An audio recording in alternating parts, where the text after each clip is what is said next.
Well,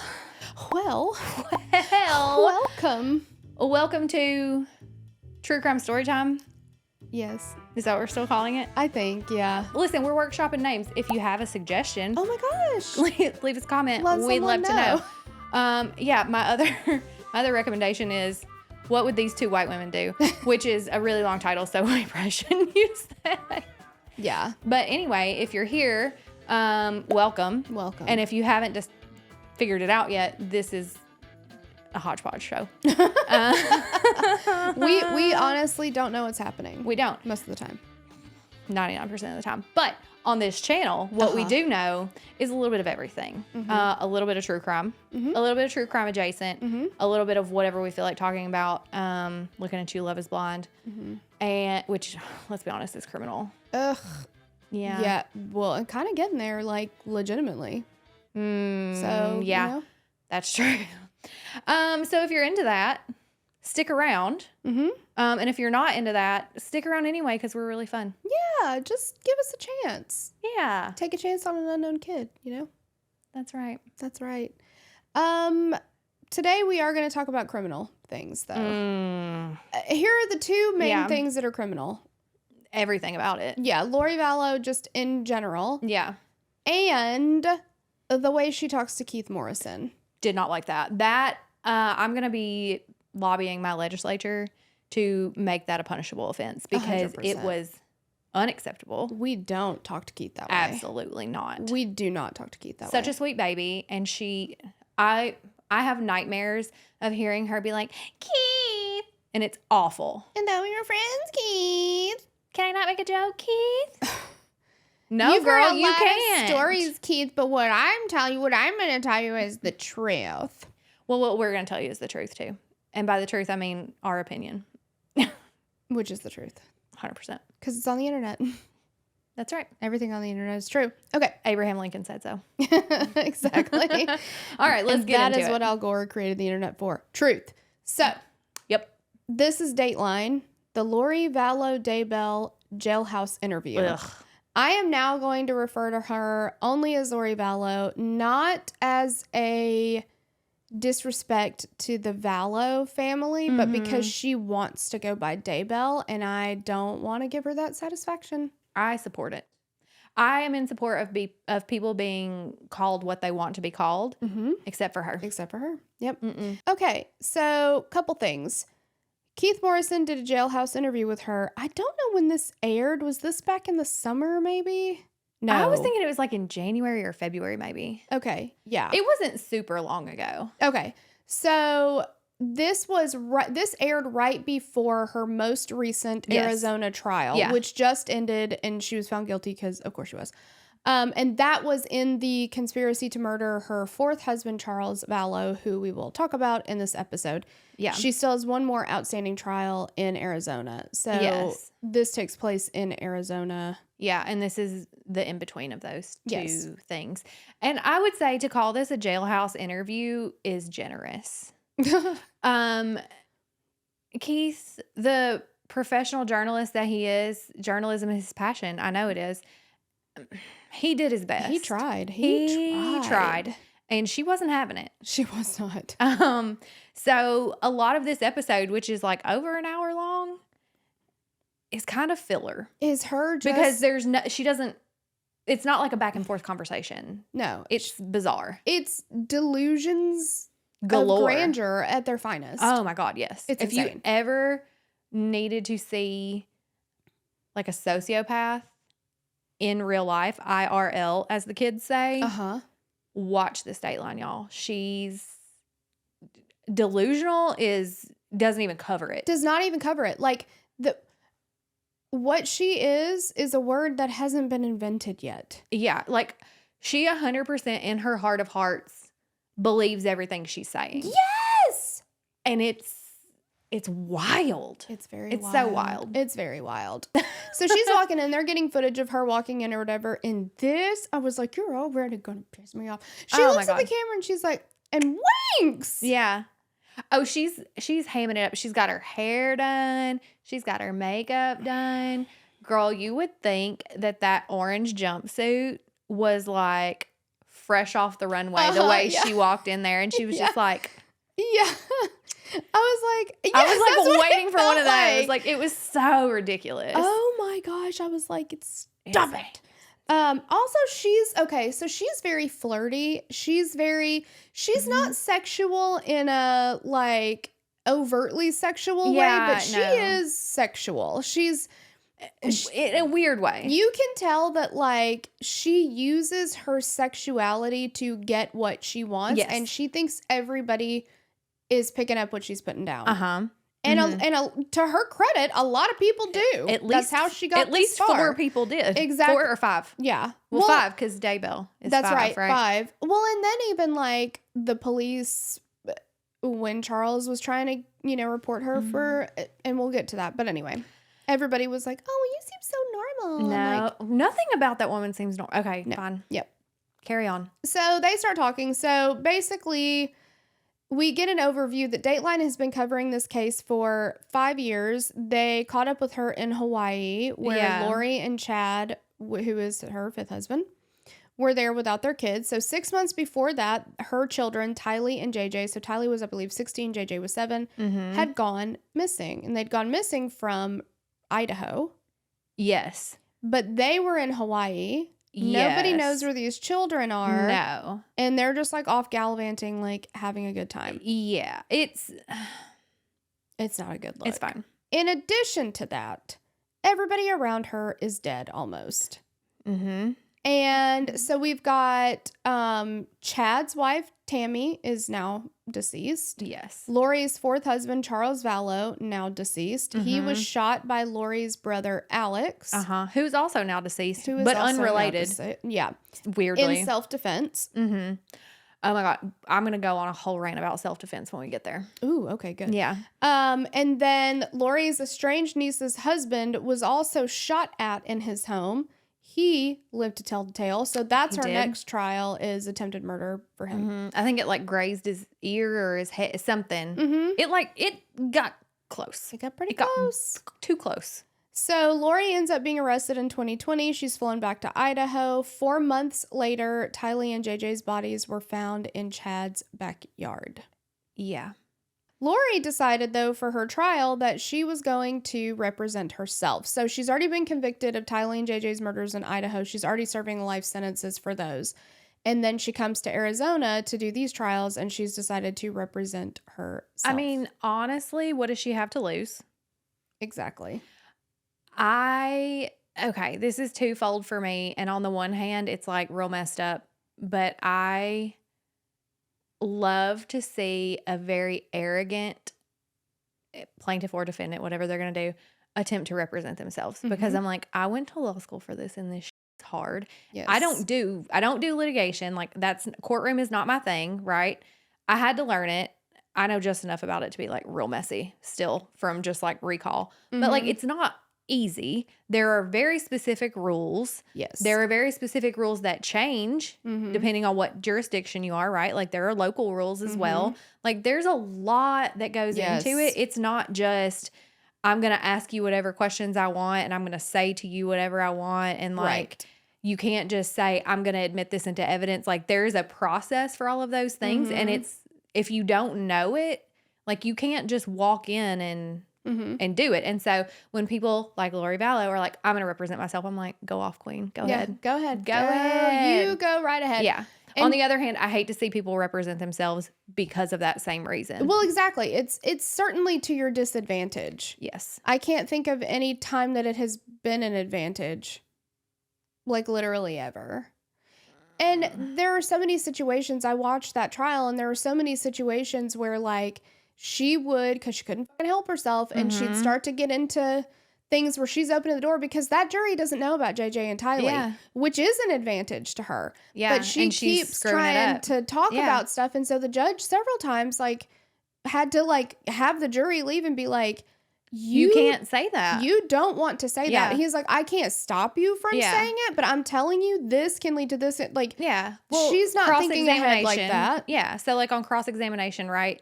Once, if you're my witness and you get up there and I ask you about 3 things, right? then on cross-examination, you can only be asked about those 3 things because you're not their witness. Mm-hmm. So if I start asking you about other stuff, or if you start talking about other stuff, well, now that's on the table for discussion. Right. And so for that information to have been excluded was a huge advantage to her. Yes. Also, the fact that they found 12 people who have not heard about this is crazy. I know. And insane.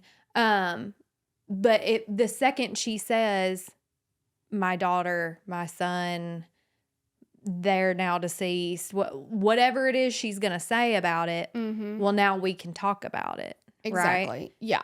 So. Yeah. And there's also so much, there's strategy, of course, but there's also art to trial. Like in watching them, I'm seeing some of that where like there's certain witnesses you want to treat a certain way because of the way the jury is going to perceive that. Yeah. There are certain questions you want to ask a certain way. There are certain things that even objections, you don't want to object too much on this or that or whatever.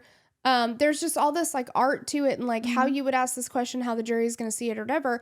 All that's thrown out the window with her because she has an emotional connection to this case. Yeah. So she's getting... And that's why you don't want to represent yourself. Yeah. Even as an attorney, I would hire someone. Shouldn't. Yeah. Because I don't do that kind of thing, number one. But number two, I'm way too emotionally invested in this, and I need someone on my behalf to step in and be logical, be reasonable, be unemotional about the decisions that have to be made whenever it comes to that, and she does not have that. Yeah. All right, so she was born in 1973 to a Mormon family. She was a charmer, but unlucky in love. She'd been married, 3 times before she was 28? In 2006, she had Tylee. She divorced her 3rd husband at that time and then married Charles. And then in 2014, they adopted Charles's great nephew, JJ. Yes. Sweet little JJ. Sweet little JJ. He was so little. So in 2018, Lori went to a church event where she met a woman named Melanie. Melanie and Lori kind of shared some end times theology beliefs that the LDS church found to be too extreme. Lori and Melanie meet and they have some kind of out there beliefs. And then Melanie is like, oh, you should come to Utah for this religious conference. I know this guy, Chad Daybell. He's an author of some end times fiction novels. So why don't you come hear him speak? Okay. Emphasis on end times fiction. Fiction. He's a fiction author. If you don't know, that means it's not for real life. Not it's for real for life. pretend life. Yeah. Yeah. That's the operational word there. So Lori met Chad and she said it was amazing because the veil was once again opened and they remembered each other. This sent me over the edge. Girl, what? Poor sweet baby Keith's face trying to sit there and look at her and be like, I can't laugh at her face right now because she's going to get real mad. But like, what are you talking about? I mean, y'all see my face on here. Like, I have no control. It gets worse. Yeah. It gets so much worse. And poor Keith, he handled it like a champ. He really did. Yeah, I wouldn't be able to. I would be like... No. I don't know about that. My face the whole time would have been that little girl, the meme where she's like, that'd be me. The whole time, just like, oh my gosh. Do you hear this? Oh, I would be looking around the room like, does everybody else hear this? Does everybody hear this? Is it me? Yeah. Or I don't know this what's happening. has to be just me. Yeah. Melanie says Chad had 31 past lives. Lori only had 21. Either way, only 5 of each of their lives have been on this planet. The other lives were, and Keith was like, oh, where else will the other ones be? Like he's like fucking incredulous, and she's like, girl, I don't know. That was wild to me. But also, like, at this point, Lori goes on this tangent about, like, basically they're soulmates and they find each other in every life and blah, blah, blah. So, like, for the first 10 of his life, did y'all not find each other? Like, because he's 10 lives deeper than you. So, like, did he have other loves of his life? Like, what was going on there? What happens when you're not on the planet at the same time? You've only been together for 5 lifetimes, apparently. Is that really enough time to get to know someone? I don't think so. I don't think so. Also, Weird. Imagine, I would love like just a picture of Chad Daybell to come up when I say this, but like imagine Jen, put a picture. The love of your life that has been your soulmate for eternities, and you kill everyone you know to be with him, and it's this. And it's this man. Yuck. We should do it together. Oh. This man. Vanna White. Yeah. Gross. Imagine. It's real gross. Ooh, Lori. But Also, she is so in love with him. She's like, he's my soulmate, which is weird to me. I don't believe in soulmates. It's not, I don't think it's real. I don't either. There's so many people on this planet. Like, are you telling me there's only one that's right for me? No. The odds are in my favor. I can make a lot of people right for me. Oh, yeah. Easy peasy. Yeah. I don't want to, though. I love my husband. Of course. He's great. Of course. I would pick him every time. I'm mainly thinking of the FBI agent in the Gabby Petito documentary. Oh, I thought you were going to say Henry Cavill. No. But, well, he stepped out in flip-flops, so you guys are on the outs. He's dead to me. Good. I can't That's what I like to hear. But the FBI agent in the Gabby Petito case. That's what I'm saying. Dang. Exactly. So, but not Lori. She doesn't care about that. No. She only cares about Chad. Do they get to be in the same body every time? Like, how do they recognize each other? I don't know. How do you know? How do you know? Maybe they're recognizing each other's souls. That is interesting. Do they come back as the same person every time? I don't know. Well, hang on. She says they recognized each other spiritually. I don't like that. Okay? Because they'd known each other for eternities. So 3 weeks after they met, Chad traveled to meet up with Lori for a religious meeting while Charles was out of town, and this was at Lori's house. It feels like a religious experience for sure. Yeah, the descriptions that I have heard feels like an orgy. Well, that's what I was going to say. Everybody was up all night, sleeping on the floor. I don't know. I mean, I don't know what happened. I think they did some stuff though. Melanie was like, girl, why don't you get a divorce? Like, obviously y'all are like, you don't love him. And you're hooking up. Like, it's pretty obvious. Mm-hmm. And she was like, we can't get a divorce, okay? Because we are deities. And that's when she started saying some strange things about Charles. So it's like after Chad comes into the picture, now all of a sudden, Charles has been possessed by a demon who she has named Ned Schneider. Mm-hmm. What? Can you imagine you're a demon? Just go with me. Mm-hmm. You're a demon. Mm-hmm. You reside in the depths of hell. Mm-hmm. Maybe the lowest level. I'm not sure where they live. Possibly. Whichever layer of the inferno that is. That's where you are, right? And it's your first day of demon school. And the teacher demon asks you what your name is. And all of the other demon kids are like, Hades, Lucifer, something else. And then it's your turn and you have to be like, Ned Schneider. No wonder he was a demon and he possessed people. If I got made fun of in hell. That's true. This is like Rudolph all over again, but the hell version. Exactly. They don't let him play any demon games. They don't. They're mean to him. They're very mean to him. Yeah. Ned Schneider. Like, where? Why? Where? Why? I don't know. So apparently he's possessed now. And in January of 2019, now he's killed in July of 2019. In January of 2019, Charles calls the police. So he comes home from a work trip. He traveled for work. He was gone all the time. Yeah. Lori many times would arrange his travel. He comes home and his truck is gone. Mm-hmm. His family is gone. Mm-hmm. She had tried to cancel his flight. I believe this was the trip where she did that. But so his truck was supposed to be at the airport. It's not there. It's been moved. Yeah. And so he finally gets back to the house and everybody's gone and he can't find Lori. He doesn't, where are the kids? He's freaking out. So he requested that Lori have a mental health evaluation. And he's like, look, and he's on body cam talking to them. Mm-hmm. He's like, look, there's something wrong. She says, he didn't even remember the name of the demon. He said, she says I'm possessed by this demon, Nick Schneider. Yeah. And that, I'm dark and there's some people that are dark, some that are light, and all this stuff. She's calling me a zombie, all this stuff. I'm afraid that something's going to happen. I don't know where the kids are, all that kind of stuff. Yeah. And they're like, okay, well, that's weird. So they bring her into the police station. And now this pissed me all the way off. Uh-huh. And they don't show a lot of it in this documentary in the Dateline, but it is out. It's out in there. Other you can places. See it. Yeah. But she goes in and she's okay. First of all, why is it just she's sitting down at a desk with two cops? That's her mental health evaluation. What training do they have for that? The same training required to go on mental health calls. Exactly. That no shade, because we can look at the statistics. don't usually end well. No. Okay. And they're guys. And she's conventionally attractive. And she seems normal. And she's so manipulative. Now she's full. The Lori Vallow that you see today on this Dateline and in the courtroom is not the same Lori that appeared in January of 2019 at this mental health evaluation. She seemed so run-of-the-mill, normal. She had it together. Yeah. She tells him, well, we're getting divorced, or we're going through marital troubles or something, right? We'd gotten in an argument. He got mad at me. Yeah, like she spins this whole thing about like, no, this is very normal. Like he's being dramatic. Like we're having marital issues. Yeah. We got in an argument. Yeah. I just was gone from the house when he came back. We had to do that all the time. And now she's got, I believe Tylee is with her in this interview. I don't know if JJ is with her or not.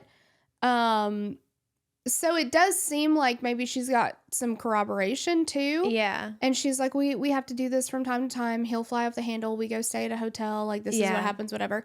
And when they at some point say, well, he's saying that you're, saying all these things about him being possessed. She's like, no. That doesn't make any sense. I mean, and so, and she's weird that he would say that to you. Yeah, it's weird. She's so flirty. She's so manipulative. And so at the end, they're like, I mean, you seem like totally not a danger to yourself or anyone else. She's like, I mean, that's what I think. Like, she's just so, like, jokey with them or whatever. She doesn't take it seriously at all. No. But they're also not taking it seriously with her. No. So, like, they're not in there, like, what's going on? This is what we've been told. What's happening? Blah, blah, blah, whatever. They're like, hey, so your husband called, and this is kind of what he said. But, like, we're looking at you, and, like, I don't know. Seem pretty regular to me. Yeah. Like, it just...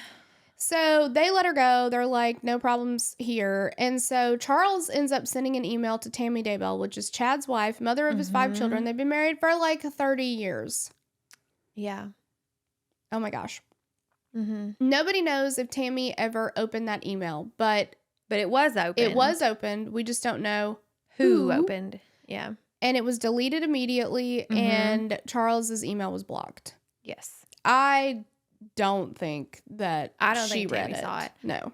Lori though denies that she ever said that there was a demon Ned Schneider that took over Charles. She's like, have you heard me say that, Keith? Who told you that, Keith? Did somebody tell you that, Keith? It's this is where we have your phone records. Yeah. He confronts her with so much physical evidence blatantly in front of her, and she's just like, Keith, you're here because you want to know the truth. I'm the only person that can tell you the truth. And it's like, you don't even want to believe the truth. You just want to believe what you already know, but only I know the truth and only I can tell you. And it's like, you're not even asking me. It's like, you don't even want to know. Yeah. He's like, I did. I just asked you. Yeah. You're just not telling me the answer. And she's like, Keith. And she keeps saying, too, I'm the only person who was there that knows this. Yeah. Yes, Lori, because you killed everybody else. Because everyone else is deceased. Oh, my gosh. Like, shut up. Your request. Exactly. Hello, friends. Post-production Torella here. We talked too much. We always talk too much. We talked way too much on this one. There was so much with Lori Vallow. So we're going to end it here. This is going to be a part 1. And then next week, you are going to get part 2, the rest of this episode on Lori Vallow.